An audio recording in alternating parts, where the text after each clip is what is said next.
Hi everyone, it's Derek Sproul here again. Yeah, I'm driving out to another shoot date. It's day 5 of this feature that I'm working on. I'm not really working on it, but I'm working on set.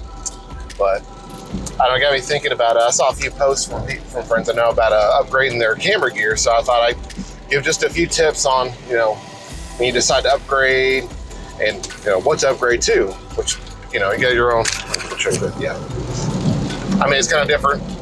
It's a lot of different things to look at whenever you're deciding to upgrade your camera gear, whether you're, what you're doing photography or video. There's several factors, but I thought I'd just share a few tips. Because, I like to upgrade my gear too as well over time, but, it's not always necessary, but just whenever you feel like it is, there's a lot of things to look for. Try to get turned over here. So first things first is you need to ask yourself, why are you upgrading your gear? Is a certain clientele, they're asking for something to need, a better look to what they're going for, or, it depends what type of field you're in as far as filming, whether you're doing music videos, if you're wanting to get into commercial work or stuff like that, you need to find out the kind of quality you need. So whenever you're, whatever camera you're on, whether it's a DSLR or mirrorless, if you're deciding to change fields on it as far as going from a DSLR to mirrorless, you got to look at the several things such as different types of lenses. Is it the same type of lenses? More likely it won't be. You're switching a whole different type of camera. So that's something you need to look for too as well when it comes to that, is the type of lenses. Because I went from a Micro Four Thirds camera from a Lumix to an L mount, which is the full frame versions of it. And it was huge financial difference when switching over to cameras. See, that's one thing you want to make sure if it's going to be worth it, if you have the bank, the money for it, stuff like that. And also, of course, there's other aspects of a camera you got to look at, it, whether you're going to upgrade to a certain one. Always look at reviews, especially comparison videos if you can't decide on certain ones, because there's plenty out there, especially on YouTube. There's all sorts of people who test different cameras out compared to others. If there's certain ones you're trying to decide on, it's pretty much hard to not find the comparison videos for certain ones, unless it's just a whole different spectrum of camera. But always check that out to make sure that you're gonna get the results you want from the upgrade. Another thing too is when you're looking at pricing, there's all sorts of places to buy cameras now, especially online.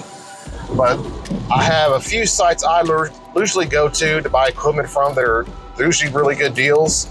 And one of the things you really got to look at too is whether you can get something used or even open box. Because like most of the cameras I bought are either slightly used or open box. Basically, on these certain websites, I'll give you an example, like Adorama was another good one I like buying used gear from. They have certain ratings to, what shape the camera's in. It'll go from E to D to, whatever letters at the bottom.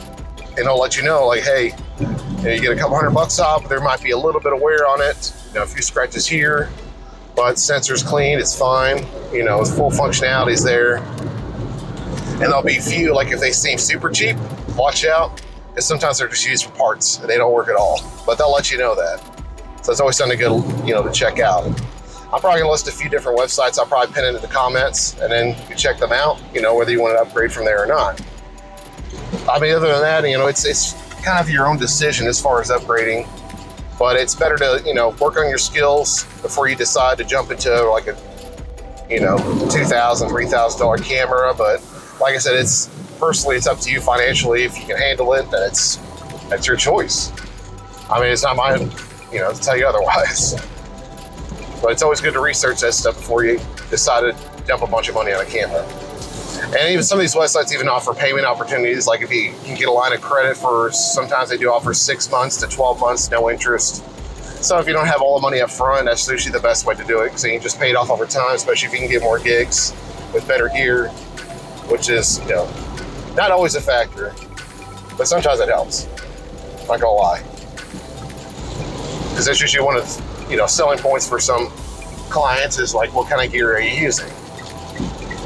Because of course, the results of your passport too, as well, like a good reel and all that will help too. It's definitely helped me. But yeah, I'll drop some websites in the links. You got Adorama, MVP or MPB. I know I sold equipment on there before. because some of the websites will let you trade as well. So if you could trade equipment towards whatever new camera you're getting from there. So it's another thing too if you want to kind of stretch your buck a bit on that. But yeah, I mean, other than that, if you got any more questions, leave in the comments. I'll try to make more videos on different tips. I just throwing stuff in the air right now.